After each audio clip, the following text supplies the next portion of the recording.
प्यारे विद्यार्थियों, आपका हमारे channel history on finger tips में स्वागत है। आज हम 11th हिस्ट्री का अध्याय नंबर 8 संस्कृतियों का टकराव करवाने जा रहे हैं। आशा है आप वीडियो को अंत तक देखेंगे। इस वीडियो में हम पूरे अध्याय को कवर करेंगे। चैनल को सब्सक्राइब करना ना भूलें और लाइक भी करें। संस्कृतियों का टकराव 15वीं से 17वीं सदी। तो ये जो संस्कृतियों का टकराव बताया गया है, ये अमेरिका के उत्तर और दक्षिण भाग में यूरोपीय आ रहे हैं।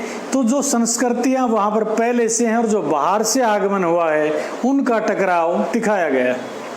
तो ये देखिए, उत्तर और दक्षिण मूल के जो अमेरिकी लोग हैं, उन और यूरोपियों के बीच में संघर्ष हो रहा है। तो सबसे पहले इस कड़ी में देखिए, अपनी यूनिट में 1492 में इसी कड़ी के अंदर कोलंबस ने बहामा द्वीप और क्यूबा पर दावेदारी जताई। पहला व्यक्ति। दूसरा, एक दूसरे से ये डेट मिलती हुई चलेंगी, नजदीक लगती हुई चलेंगी। 1494 में अनखोजी दुनिया का बंटवारा किसके बीच में? स्पेन और पुर्तगालियों के बीच में। समुद्र किनारे खड़े होकर कह रहे हैं कि इस ओर हम जाएंगे, वो कह रहा है कि इस ओर जो दुनिया मिलेगी वो मेरी होगी। तो अनखोजी दुनिया का बंटवारा 1494। 1497 में जॉन कोवोट ने उत्तरी अमेरिका के समुद्री तटीय क्षेत्रों को खोजा। 1498 में वास्को डिगामा भारत आया। कहाँ पर? कालीकट बंदरगाह पर। 1499 में अमेरिगो वेस्पुसी ने दक्षिण अमेरिका का समुद्र तट खोज निकाला और इसी अमेरिगो वेस्पुसी के नाम पर आगे चलकर अमेरिका का नामकरण भी हुआ। 1500 ईस्वी में कैब्राल ने ब्राजील पर दावेदारी की। कैब्राल कहाँ से? पुर्तगाल से। 1513 में बालबोआ ने प्रशांत महासागर की खोज की। तो किसने की प्रशांत महासागर की? बालबोआ ने। कब की? 1513 में। 1521 में कोर्टेस ने एज़टेकों को हराया। 1522 में एक स्पेन वासी है मैगेलन, जिसमें जहाज में बैठकर पृथ्वी का चक्कर लगाया। तो पृथ्वी का चक्कर लगाने वाला पहला व्यक्ति मैगेलन। कब? 1522। 1532 में पिजारो ने इंका को जीता।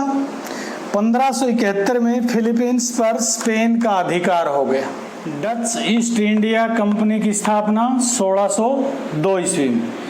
1609 ईस्वी में स्पेन में ईसाई और गैर ईसाई लोगों को स्वतंत्रता प्रदान कर दी गई। 1139 में जो पुर्तगाल और स्पेन हैं, ये दोनों पहले इकट्ठे देश होते थे। 1139 में पुर्तगाल स्पेन से ही निकला हुआ देश। 1601 में स्पेन में बेगार प्रथा पर रोक लगती है। 1601 में स्पेन में बेगार प्रथा पर रोक किसने? फिलिप II ने। ज्योग्राफी नामक पुस्तक किसने लिखी? टालमी ने। कब लिखी? 1473 ईस्वी में। तुर्की का कुस्तुनतुनिया पर अधिकार। बार बार बोर्ड एग्जाम में भी आ रहा है ये प्रश्न, कई यूनिट्स में भी ये शामिल हुआ है। तो 1453 में तुर्की का कुस्तुनतुनिया पर अधिकार। दुनिया की सबसे बड़ी नदी का नाम बताइए, कौन सी है? अमेजन नदी। पूंजीवाद किसे कहते हैं? प्रश्न आया है पूंजीवाद, जहां उत्पादन और वितरण के साधनों पर व्यक्तियों या निगम का अधिकार हो, मार्केट ओपन हो, खुला बाजार हो, ऐसी प्रणाली को हम पूंजीवाद का नाम देते हैं। बात आती अमेरिका आजाद कब हुआ? 4 जुलाई 1776 को। दिशा सूचक यंत्र का आविष्कार कब हुआ? 1380। एज़टेक की राजधानी का नाम बताइए। एज़टेकों की जो राजधानी थी वो कौन सी है? टेनोक्टिलान। टेनोक्टिलान ये कब बनी थी? 1325 में। बार बार बोर्ड एग्जाम और एज़टेक में भी आया ये प्रश्न कि एज़टेक की राजधानी बताइए। टेनोक्टिलान कब बनी? 1325 में। उसके बाद है चिनाम्पा क्या था? मैक्सिको झील में तैरते टापू को चिनाम्पा का नाम दिया गया।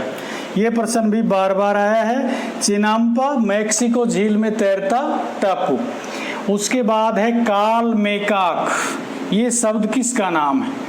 तो ये काल मेकाक विद्यालय के लिए प्रयोग में हुआ है। और किसके लड़के पढ़ते थे, लड़के या लड़कियां यहाँ पर? जो अभिजात वर्ग था, धनाढ़ वर्ग था, इलाइट वर्ग था, उसके बच्चे काल मेकाक में पढ़ने का काम करते थे। इसी कड़ी में जैसे काल मेकाक है, इसी में एक था तेपोकल्ली। तेपोकल्ली भी विद्यालय का इनाम है, यहाँ पर साधारण वर्ग के बच्चे थे वो पढ़ते थे। एक है भाई इंका सभ्यता में नाम आया है, क्विपू क्या था? गणितीय उनकी इकाई। तो ये जो बार बार स्पेन की बात हो, पुर्तगाल की बात हो, ये लोग जहाँ जाकर के नई नई खोज कर रहे हैं। तो हमारी यूनिट की शुरुआत संस्कृतियों के टकराव से हमने की थी। तो दक्षिण अमेरिका, उत्तरी अमेरिका में यूरोप वासियों का जो आगमन हो रहा था और जो टकराव हो रहा था, यही संस्कृतियों का टकराव।